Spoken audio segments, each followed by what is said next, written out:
আসসালামু আলাইকুম। প্রিয় দর্শক, অন্য মঞ্চের আলাপচারিতায় আপনাদের সকলকে আমন্ত্রণ জানাচ্ছি। আলোচনার জন্য আজ আমাদের সঙ্গে রয়েছেন বাংলাদেশ ছাত্র ইউনিয়নের সাবেক সভাপতি জনাব শরীফুজ্জামান শরীফ। জনাব শরীফুজ্জামান শরীফ, আপনাকে আমাদের অনুষ্ঠানে স্বাগত জানাচ্ছি। ধন্যবাদ। জনাব শরীফুজ্জামান শরীফ, আপনি লক্ষ্য করেছেন, আপনি নিজে দীর্ঘদিন বামপন্থী রাজনীতি করেছেন এবং এই যে বৈষম্য বিরোধী ছাত্র আন্দোলন, এর সঙ্গেও বামপন্থী রাজনীতির সঙ্গে দীর্ঘদিন জড়িত থাকা উমামা ফাতেমা ছিলেন এবং খুব সক্রিয় ভূমিকায় ছিলেন। কিন্তু একটা পর্যায়ে এসে দেখলাম যে তিনি যেন একটু দূরে সরে গেছেন এবং সবশেষ জানলাম যে উনি এই বৈষম্যবিরোধী ছাত্র আন্দোলন ছাড়লেন এবং উনি আর ফেসবুকে তার কারণও জানিয়েছেন কেন ছাড়লেন। নিশ্চয়ই এই বিষয়টা আপনার নজরে এসেছে। তো এই বিষয়টাকে আপনি আসলে কিভাবে মূল্যায়ন করবেন? আপনাকে ধন্যবাদ, দর্শক শ্রোতাদেরকে ধন্যবাদ। বাংলাদেশে 90 সালে যে গণ অভ্যুত্থানটা হয়েছিল, সেই গণ অভ্যুত্থানে চ্যাম্পিয়ন ভূমিকা পালন করেছিলেন ছাত্র সংগঠনগুলো। নাম ছিল সর্বদলীয় ছাত্র, সমস্ত রাজনৈতিক ছাত্র সংগঠনগুলোর একটা প্ল্যাটফর্ম। কিন্তু 24-এর গণ অভ্যুত্থানে ছাত্ররা সামনের কাতারে ছিল এবং তাদের ব্যাপ্তি, তাদের আবেদন, তাদের প্রভাব প্রত্যেকটা জায়গায় তারা 90-এর থেকে অনেক দূর এগিয়েছিলেন। এবং এই প্ল্যাটফর্মটির নাম ছিল বৈষম্য বিরোধী ছাত্র আন্দোলন। অর্থাৎ সমাজের মধ্যে শিক্ষার ক্ষেত্রে নানা জায়গায় যে বৈষম্যগুলো ছিল, সেই বৈষম্যগুলোকে অ্যাড্রেস করে তারা মানুষকে জাগিয়ে তুলেছিলেন। এবং তার একটা গতিমুখ ছিল, চূড়ান্ত লক্ষ্য ছিল আন্দোলনের একটা পর্যায়ে 1.5 দশকের অগণতান্ত্রিক স্বৈরতান্ত্রিক শাসন ব্যবস্থার অবসান, এবং তারা সেখানে সফল হয়েছে।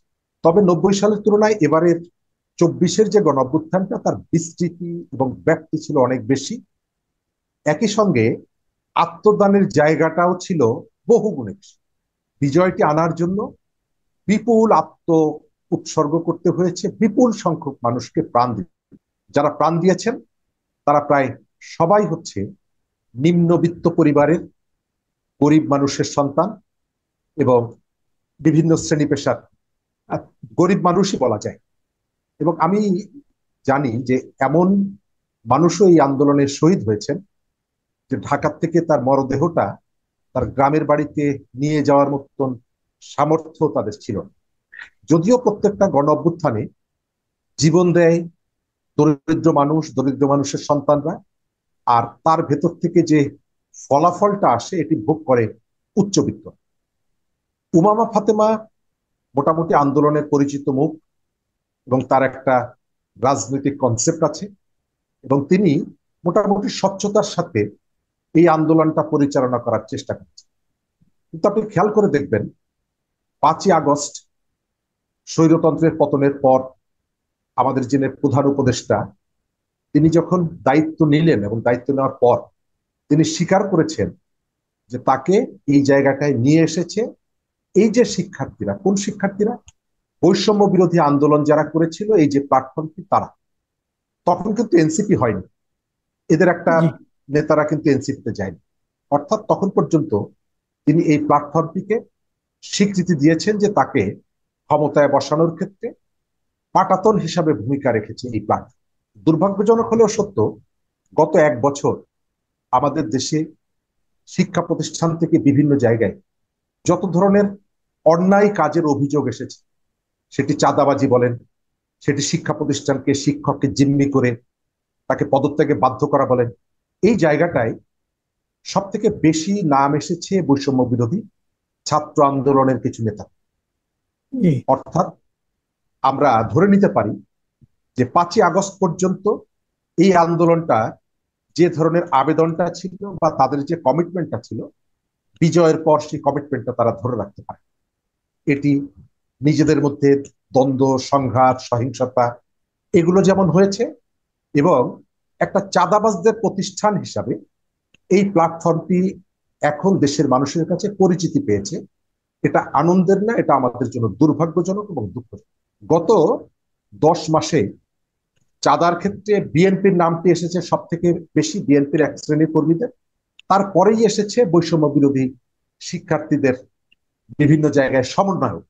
এখন এসে উমামা ফাতেমা সেখান থেকে তার দায়িত্বটা ছেড়ে দিয়েছেন, যদিও গত দুদিন আগে এই প্ল্যাটফর্মটি সম্মেলনের মধ্য দিয়ে একটা কমিটিও গঠন করেছে। এবং উমামা ফাতেমা যে অভিযোগটি করেছেন, তিনি অভিযোগ দিয়েছেন যে এখন যে সংস্কারের কথা বলা হচ্ছে, জুলাই বিপ্লবের কথা বলা হচ্ছে, শহীদের কথা বলা হচ্ছে, এবং এটি নিয়ে যারা আবেগ আপ্লুত হচ্ছেন, এটা আসলে এক ধরনের ভনিতা। প্রকৃতপক্ষে প্রত্যেকের নিজস্ব কতগুলো এজেন্ডা আছে।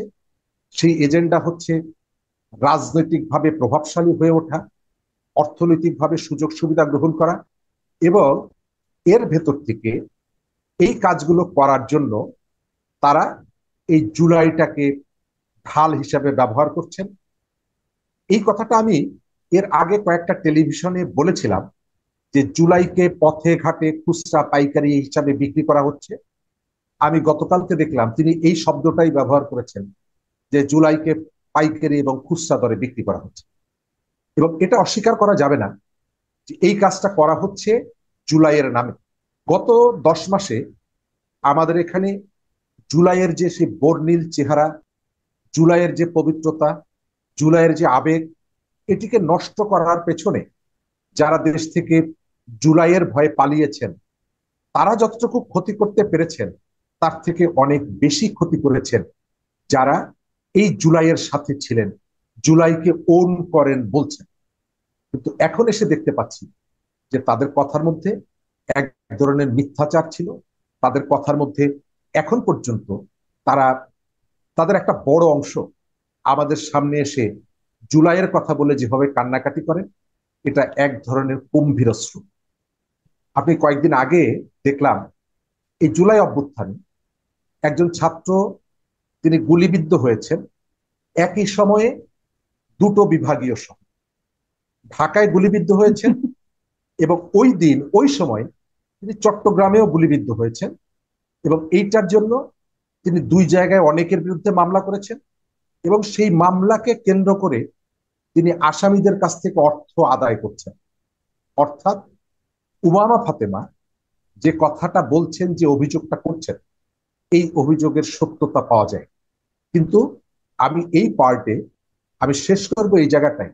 আমি শুধু উমামা ফাতেমাকে দায়ী করব না, আমি এর সঙ্গে এর পেছনে আরো অনেকেই ভূমিকা রেখেছিলেন জুলাই অভ্যুত্থান সংগঠিত করার ক্ষেত্রে, তাদেরকেও দায়ী করব। কারণ এই যে তরুণ শিক্ষার্থীদেরকে সঠিক পথে রাখার জন্য তারা যেমন ভূমিকা রাখেননি, তাদের নিজস্ব কতগুলো অবজেক্টিভ ছিল, সেগুলোকে অ্যাচিভ করার চেষ্টা করেছেন। গত 1 বছর এই বৈষম্য বিরোধী শিক্ষা আন্দোলন বাংলাদেশের শিক্ষার ক্ষেত্রে যে বৈষম্যগুলো আছে তার একটা ইস্যু আপনি পাবেন না যারা তারা শিক্ষার্থীদের পক্ষে কোনো একটা বিষয়ে তারা কথা বলছে। আপনি আমাকে একটা ঘটনাও দেখাতে পারবেন না যে বৈষম্যের বিরুদ্ধে যে আন্দোলনটা হলো এবং এত বড় বিজয় হলো, তারপরে শিক্ষার ক্ষেত্রে যে বৈষম্য, সেটি আপনি পাঠ্যপুস্তক যথাসময়ে দেওয়া বলেন, শিক্ষার যে ব্যয়ভার বলেন, আঞ্চলিক বৈষম্যগুলোর কথা বলেন, শিক্ষার আধুনিকায়নের কথা বলেন, বিজ্ঞান ভিত্তিক একটা শিক্ষা ব্যবস্থা প্রতিষ্ঠার কথা বলেন, কোনো জায়গায় এই প্ল্যাটফর্মটা একটা কথাও যেমন বলেনি। একইভাবে তাদের এই যে সীমাহীন অনিয়ম, লক্ষ্য থেকে দূরে সরে যাওয়া, এই বিষয়গুলোকে নিয়েও এদের উপরে ভর করে যারা ক্ষমতায় বসেছেন, ইনক্লুডিং আমাদের প্রধান উপদেষ্টা, তিনি পর্যন্ত আমি দেখিনি যে এই বিষয়গুলোতে তার স্বপ্নের কথা, তার উচ্ছ্বাস, অথবা এই যে শিক্ষার্থীরা ক্রমশই বিপথে চলে গেল, একটা জেনারেশনকে আমরা একটা বিপজ্জনক জায়গায় ঠেলে দিলাম, এটি নিয়ে আমি তার কাছ থেকে একটা কথাও শুনলাম না। আমার খুব মানে কষ্ট অনুভব করি এই জায়গায়। আমাদের প্রধান উপদেষ্টা দেশ এবং দেশের বাইরে নোবেল লরিয়েট হিসাবে প্রচুর বক্তৃতা করেন, আপনি দেখেছেন, এবং এর বেশিরভাগই বিভিন্ন বিশ্ববিদ্যালয়ের শিক্ষার্থীদের সামনে। কিন্তু গত 1 বছর তিনি আমাদের এই শিক্ষার্থীদেরকে, তোমরা ক্লাসে ফিরে যাও, তোমরা আস্তে আস্তে নিজেদেরকে গড়ে তোলো, তোমরা একজন মানবিক মানুষ হও, তোমরা জ্ঞান বিজ্ঞানের চর্চায় নিজেদেরকে ভূমিকা রাখো, এই ধরনের কোনো কথাই আমি তার কাছে শুনিনি। উনি বারবার নিয়ে এসেছেন ওনার সামাজিক ব্যবসা, উনি বারবার নিয়ে এসেছেন ট্রেডিশনাল ব্যাংকের বাইরে ওনার গ্রামীণ ব্যাংকের মডেলে এখানে কিভাবে আর্থিক প্রতিষ্ঠান গড়ে তোলা যায়। আর নিজের যে সুবিধাগুলো সেগুলো নেওয়ার পর উনি এই যে ভূমিকাটা রাখলেন না, তিনি আমাদের নেতা, তিনি আমাদের কমান্ডার, তিনি এই গণ অভ্যুত্থানের আমি মনে করেছি গণ অভ্যুত্থানের পরে তিনি তো আমাদের লাইট হাউস হওয়ার কথা ছিল। কিন্তু এই জায়গাটায় বিশেষ করে আপনি খেয়াল করবেন অনেকগুলো সংস্কার কমিশন হলো, কিন্তু যারা তাকে ক্ষমতায় বসালো, যাদেরকে পাটাতন হিসাবে রেখে তিনি ক্ষমতায় বসছেন, সেই শিক্ষা নিয়ে তিনি একটা কথাও বললেন না, কোনো কাজ করলেন না, সরকারের কোনো ভাবনা নেই।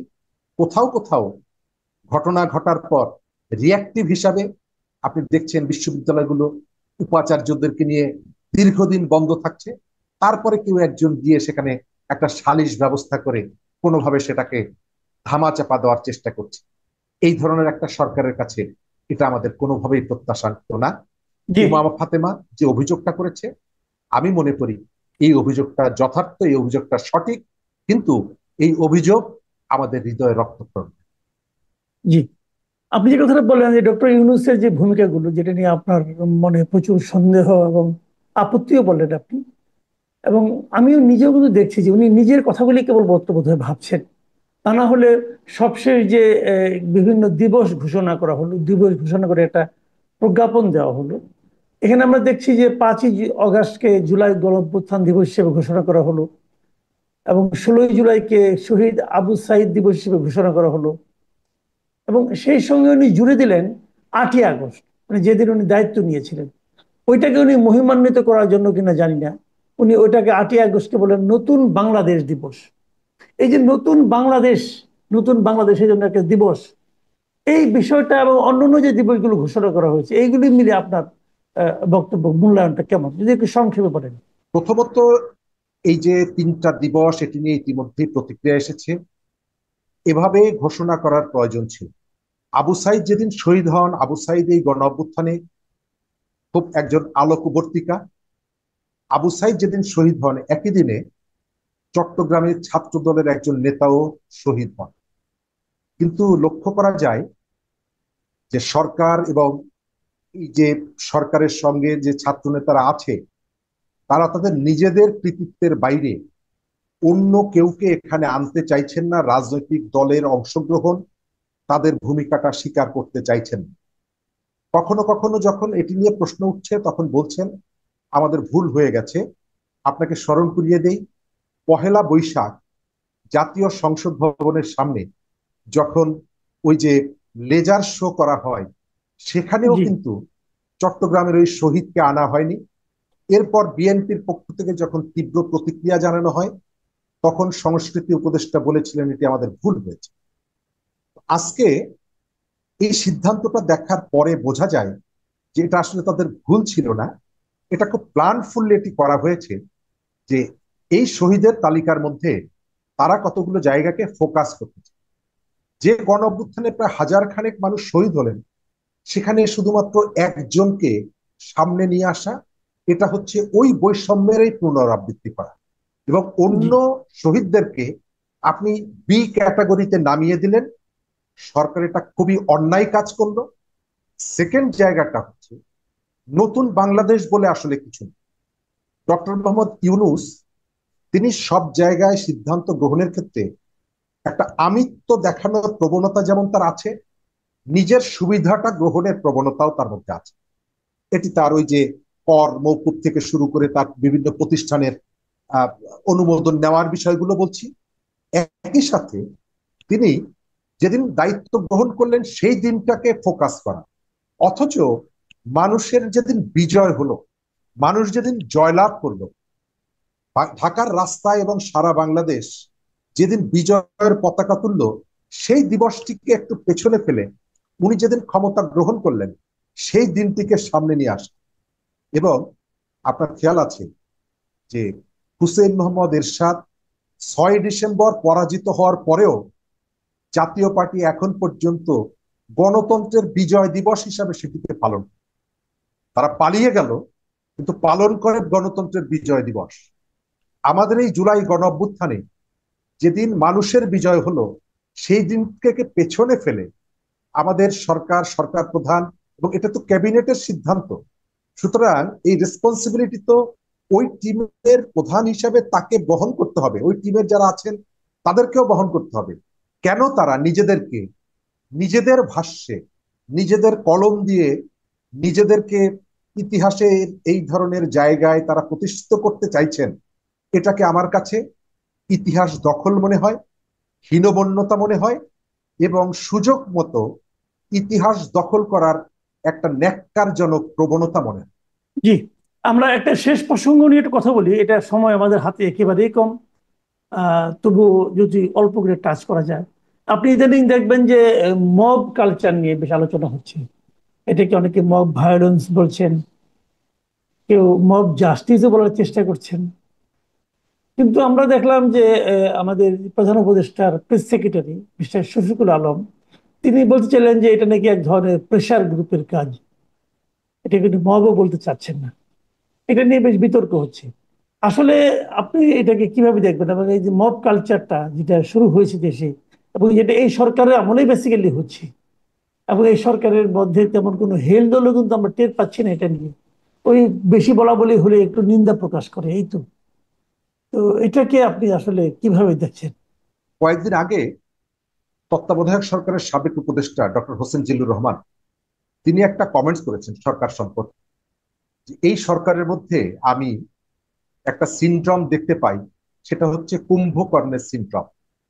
তারা শোনে, তারা দেখে, কিন্তু চুপ করে থাকে, কথা বলেন। এই সিনড্রোমে আক্রান্ত হওয়ার কারণে গত 10 মাসে বাংলাদেশে 174 জন মানুষকে পিটিয়ে হত্যা করা, যেটাকে আমরা মব জাস্টিস প্রথমে বলেছি, এখন ভুল বুঝতে পেরে বলছি এটা মব ভায়োলেন্স, এটা সন্ত্রাস। আমরা আইন নিজেদের হাতে তুলে নিচ্ছি, এবং এই ঘটনায় দিন যতই যাচ্ছে ভয়ঙ্কর প্রবণতা আরো বাড়ছে।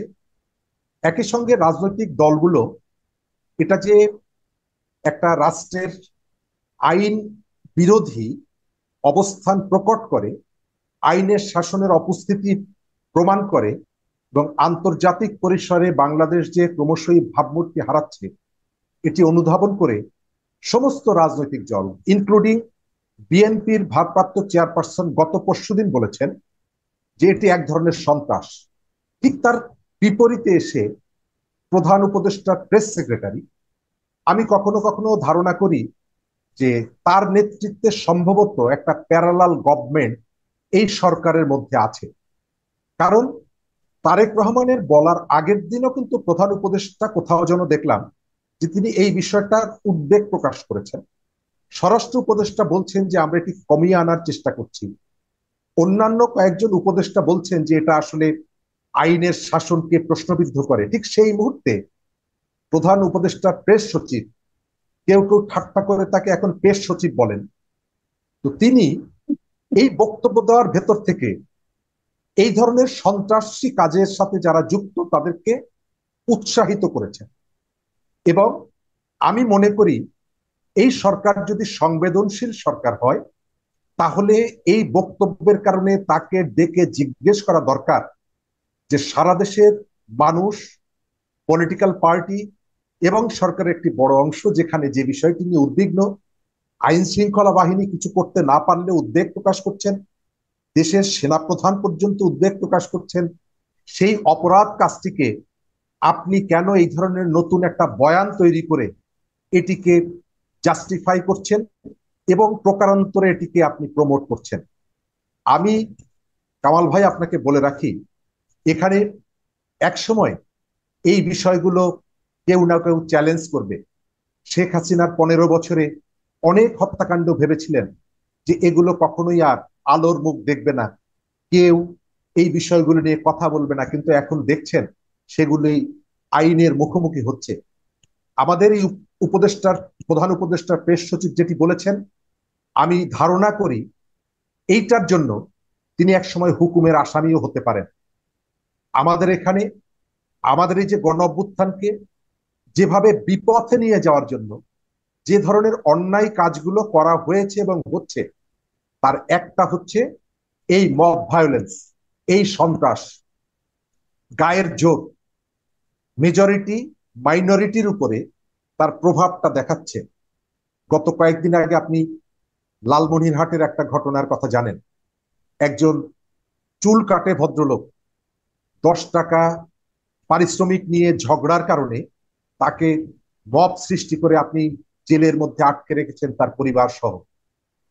একদিকে এই ঘটনাগুলো জুলাই অভ্যুত্থানে মানুষের যে আত্মদান, যে স্বপ্ন, সেটিকে বিপথে নিয়ে যাচ্ছে।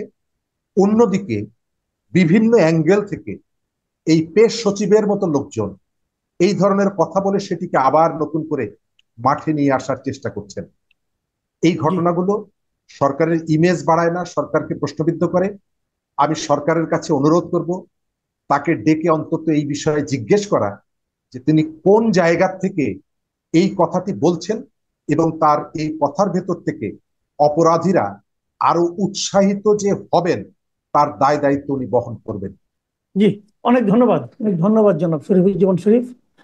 প্রিয় দর্শক, আপনারা শুনলেন যে উমামা ফাতেমার পদত্যাগ অথবা মব কালচার অথবা নতুন দিবস, নতুন বাংলাদেশ দিবস, এগুলো নিয়ে জনাব শরীফুজ্জামান শরীফের বিশ্লেষণ আপনাদের কেমন লাগলো আমাদের লিখে জানাবেন। এখন এ পর্যন্তই। আল্লাহ হাফেজ।